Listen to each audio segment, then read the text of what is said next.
नमः शिवाय। आज हम हरियाली अमावस्या की कहानी सुनते हैं। एक बार एक राजा थे। राजा की एक बहू ने एक दिन मिठाई चोरी करके खा ली और नाम एक चूहे का लगा दिया। यह बात जानकर चूहे को बहुत गुस्सा आया और उसने तय किया कि एक दिन राजा के सामने मैं सच लेकर ही आऊंगा। फिर एक दिन राजा के यहाँ एक अतिथि आए। राजा के ही अतिथि कक्ष में सोए। चूहे ने रानी के कोई वस्त्र ले जाकर अतिथि के पास रख दिए। प्रातःकाल उठकर सभी लोग आपस में बातें करने लगे कि छोटी रानी के कपड़े अतिथि के कमरे में कैसे मिले। यह बात जब राजा को पता चली तो उसने रानी को घर से निकाल दिया।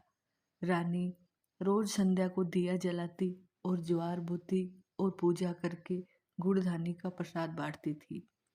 फिर एक दिन राजा शिकार करके उधर से निकले तो राजा की नज़र रानी पर पड़ी। राजा ने महल में आकर कहा कि आज तो वृक्ष के नीचे चमत्कारी चीज थी। अपनी झाड़ के ऊपर जाकर देखा तो दिए आपस में बातें कर रहे थे कि आज किसने क्या खाया और कौन क्या है।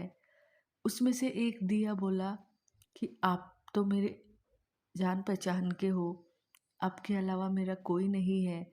आपने तो मेरी पूजा भी नहीं की और भोग भी नहीं लगाया। बाकी के सब दिए बोले ऐसी क्या बात हुई। तब दिया बोला कि मैं राजा के घर का हूँ। उस राजा की एक बहू थी।